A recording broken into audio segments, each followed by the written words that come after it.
Alam mga idol, may kunting kaalaman na akong ituturo sa inyo tungkol sa rice cooker. Kasi itong rice cooker namin, nakalimutan kong tanggalin. So mula 10 AM hanggang 5 PM. So nung nalaman ko na hindi ko pala natanggal siya sa saksakan, 5 PM na. So nung nagluto na ako ng kanin, hindi na nag-ilaw. Ayan o. Hindi na talaga nag-ilaw mga idol. Oh. Hindi na nag-ilaw. Wala na. So ibig sabihin mga idol, pag ganyan, i-check nyo ang thermal fuse niya. Kasi sobrang init. Yung thermal fuse na yan, sa sobrang init, pag nag-reach na yun sa sobrang init niya, kusang mag-cut off yan siya. Magka-cut off. Mag-cut off yan siya agad. Ano, buksan natin mga idol ha. Tignan natin. Tanggalin ko muna. Ikasaksak.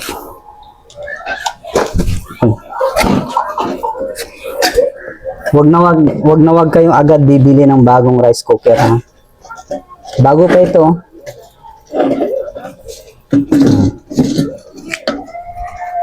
Ibuksan natin na.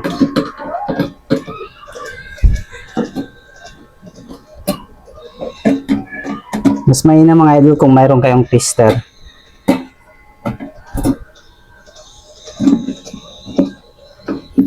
Kung mayroon kayong tester, testeran nyo. Hindi ako kabisado sa tester talaga. Kaya ang binili ko na tester yung auto. Ayan na. Ito yung thermal fuse mga idol. Oh. Ito yan siya. Thermal fuse. Yan. Kusang mag-cut off yan siya. Pag na-reach na yung sobrang init, mag-cut off na yan siya. Meron nakasulat yan dyan kung ilang degrees yan siyang init. So tatanggalin natin to ha. Tanggalin natin. Ito muna, tatanggalin to muna natin to. Hindi tayo mahirapan magtanggal mga idol. Kasi nakasaksak yan dito sa lobo. Di ba, wag wala tayong alam. Tendency niyan, sabihin natin, wala na, sira na. Bibili na ng bago. Pero wag muna. Bakit bibili pa ng bago kung pwede pa? Paano kung bago mo lang binili? Kahapon mo lang binili.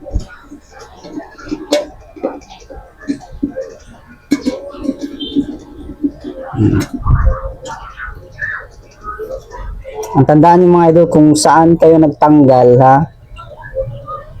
Kung mas mainam, pipicturean nyo yung kung saan kayo nagtanggal para hindi kayo malito. Pero sa kuha na ito lang man tinanggal natin. So dito lang talaga siya. Ayan na.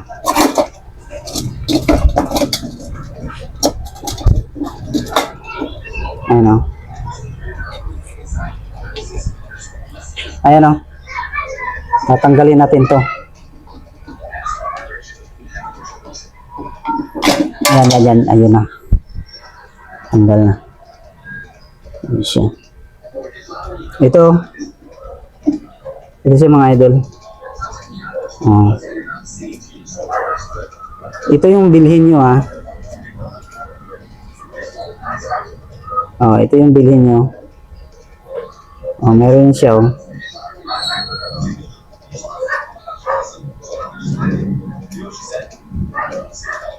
$250. Ayan ang kanya, ang init niya.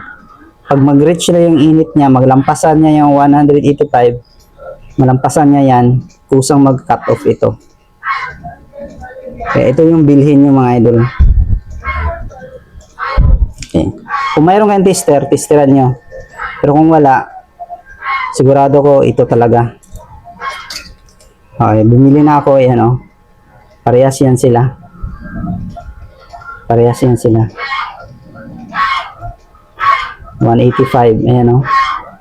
185, 250 volts. So ito, lipat lang natin. Lipat ko lang. Yan.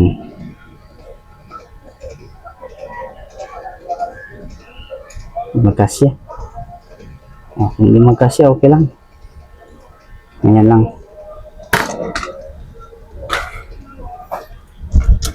Diba iba ito? So, ibig sabihin, ano mo lang ito. Ito siya. Ayan.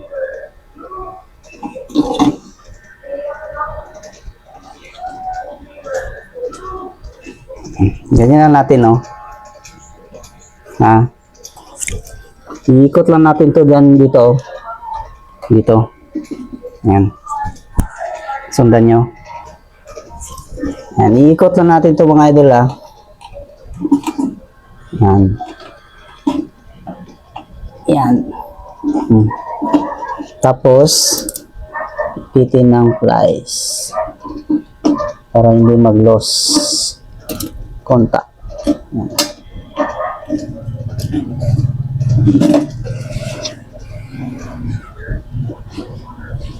Yun lang.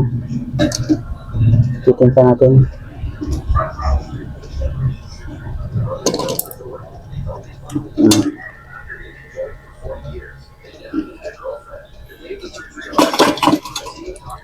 Nahulog yung kwan.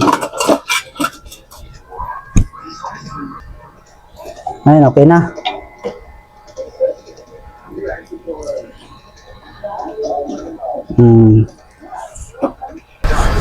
Ayan na mga idol, i-con muna natin to.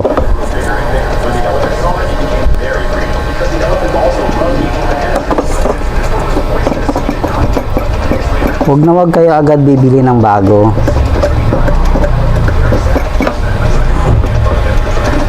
Ang purpose ng thermal fuse na yan, para hindi talaga masusunog yung pinaka-importante na kuha nito. Kasi pag napabayaan yan talaga na walang thermal fuse, itong unang masisira. Ito talaga ang matatamaan talaga niya kung walang thermal fuse. Ayan, yan. Pag natamaan talaga ng sobrang init na yan, matutunaw ito.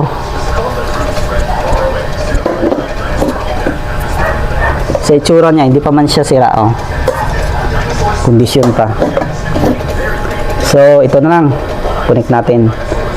Kung saan yung wire na kasama niya, ito. Ito.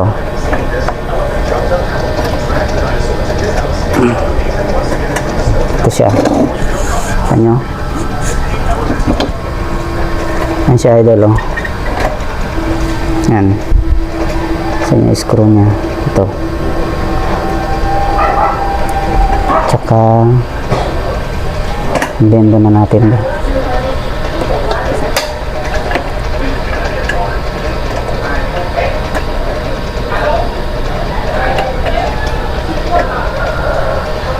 Yan.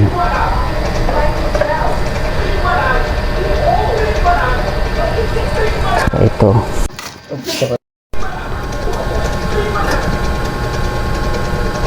Yan.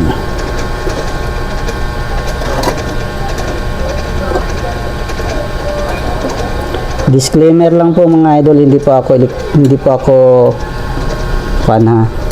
technician ng mga rice cooker o anumang appliances.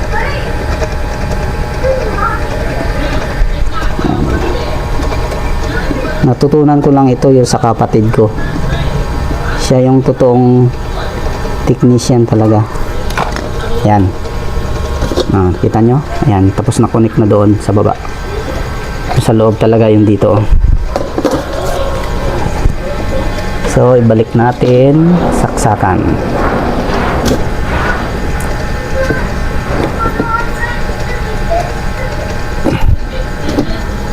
Balik natin to.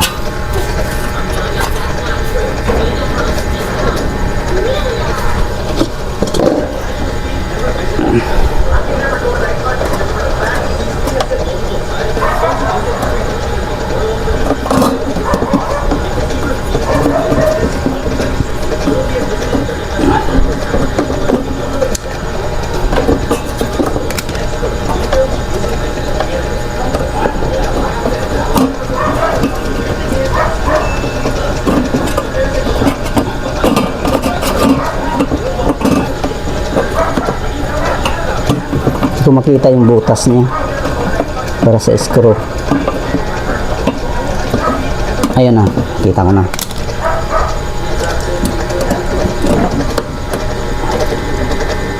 Nasundan nyo ba mga idol?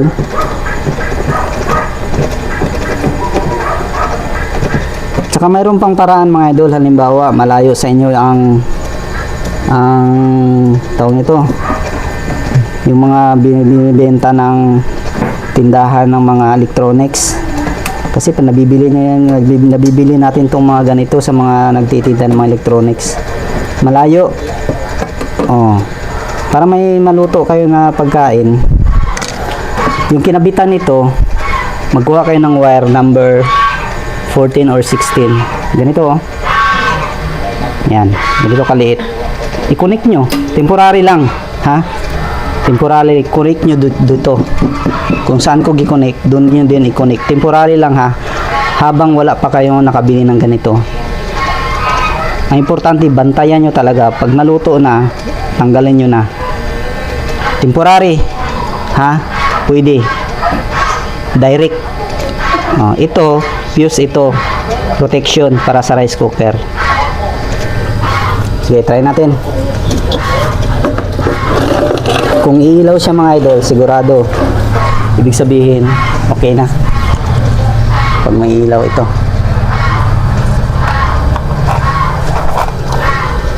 Yan, nag-ilaw na.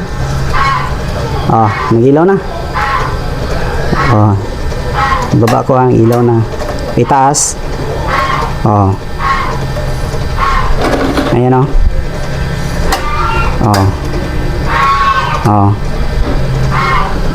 Diba? Magluto na tayo. Ayan na mga idol, magluluto tayo ha. Ayan. Magluluto tayo. Gusto ko lang makita nyo na kung gaano ka-effective yung ginawa natin. Diba usually idadaon natin to. Ito ibaba, diba?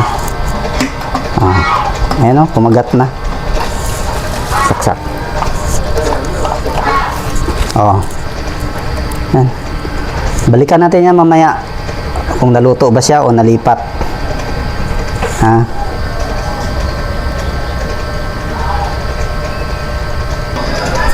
Tingnan natin mga idol. Ayan o, kumukulo na. Ayan o.